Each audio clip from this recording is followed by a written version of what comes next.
If anyone had told me that one day I would stand before a giant taller than a palm tree and take him down with a single stone, I would have laughed and gone back to playing my harp. But that's the funny thing about life sometimes. God writes stories you never planned to star in. My name is David. Back then, I was just a shepherd boy, the youngest son of Jesse from Bethlehem. You know how families work. The firstborns get all the serious stuff. The middle ones try to impress everyone. And the lastborn, that's me, gets sent to do chores no one wants. While my brothers were in the army, wearing shiny armor and shouting battle cries, I was in the fields chasing sheep. Not exactly the kind of job that earns you fame, but I didn't mind. The hills were peaceful, the wind was kind, and the sheep didn't argue. Well, not much. Every day I played songs to keep the flock calm. I made up my own music. Soft ones for sunset, louder ones when the lions tried to visit. Yes, real lions. You see, being a shepherd isn't as peaceful as people think. I once fought a lion that tried to grab one of my lambs. Another time it was a bear. I still don't know what those animals were thinking. Maybe they thought, oh, it's just a boy. But when you have a sling, a stick, and faith that the God of Israel is watching, you don't run, you fight. And every time I won, I'd grin and say, not today, beast, not today. That was my life, quiet, ordinary, and simple, until one day, everything changed. A trip to the battlefield. It started with my father calling me early one morning. David, he said, take this food to your brothers at the battlefield and bring back news. Bread, cheese, and roasted grain. That was my mission. Basically, a delivery boy. I packed the food, whistled to the sheep to behave, they never did, and headed off. When I got close to the camp, I heard shouting, not from a fight, but from fear. Men were whispering nervously, swords in hand, but feet frozen. Then I saw him. A man, no. A mountain stood in the valley. His armor shimmered like fire, and his spear was longer than my whole body. His name was Goliath, a Philistine champion, and his voice, oh, that voice could probably shake the ground. He laughed as he shouted, send me a man to fight. If he wins, we will serve you, but if I win, you will serve us. For 40 days, he said the same thing every morning, and for 40 days, nobody answered. Everyone just pretended to be busy fixing armor that didn't need fixing. I stood there, watching this giant insult the army of the living God. My blood boiled. I said, who is this uncircumcised Philistine that he dares to insult God's people? My brothers rolled their eyes. David, go home. You're just a shepherd. This isn't a playground. I wanted to argue, but I bit my tongue. Instead, I went to others and asked again, what will be done for the man who defeats that giant? Someone said, the king will make him rich. Give him his daughter, and his family won't pay taxes. I almost laughed. Riches, a princess, and no taxes. Wow. But honestly, I'm not doing it for that. I'm doing it because this guy's loud mouth needs to be shut. Word spread fast, and soon I was standing before King Saul, the boy and the king. Saul looked tired, the kind of tired that comes from too much worrying. He studied me up and down and said, you can't fight him. You're only a boy. I smiled.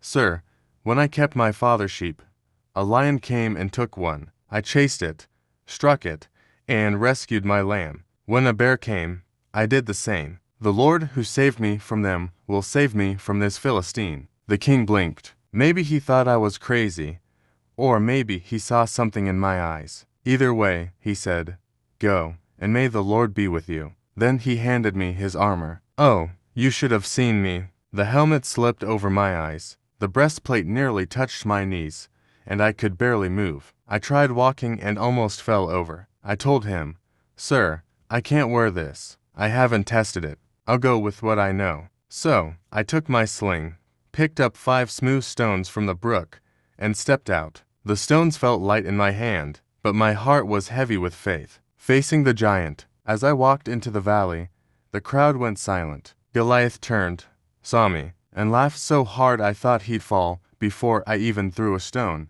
Am I a dog that you come to me with sticks? He shouted, his voice echoing across the hills. I smiled and shouted back, you come to me with sword and spear, but I come to you in the name of the Lord of hosts, the God of Israel, whom you have defied. His face changed. He started moving toward me. Slow, heavy steps that shook the ground. My heart beat fast, but not in fear, in faith. I took one stone, placed it in my sling, and started swinging. Round and round it went, faster, tighter, until I released it. The stone flew, straight, clean, fast, and before I could even blink, it hit him right between the eyes. There was a deep, echoing thud. The giant froze. For a moment, the whole world stood still. Then, boom, he fell, face first, flat on the ground. The same earth he mocked us on now kissed his face. Philistines screamed and ran. Israel shouted and chased after them. Me, I just stood there, staring at the fallen giant, breathing hard. Wow, I whispered, that actually worked. I didn't use a sword. I didn't wear armor, just faith, a sling, and one smooth stone. People cheered, soldiers lifted me up, and suddenly, I was the hero. But deep inside, I knew it wasn't me, it was God. That day, I learned something I'll never forget. It's not the size of the weapon, it's the size of the faith. Life changed after that. King Saul brought me to his court. I started playing harp for him whenever he felt troubled. The man had mood swings. Let me tell you, some days he smiled, other days he threw spears literally, but I stayed calm. I remembered the field, the sheep, and the stillness of God's presence. People sang songs about me. Saul has killed his thousands, and David his 10,000s.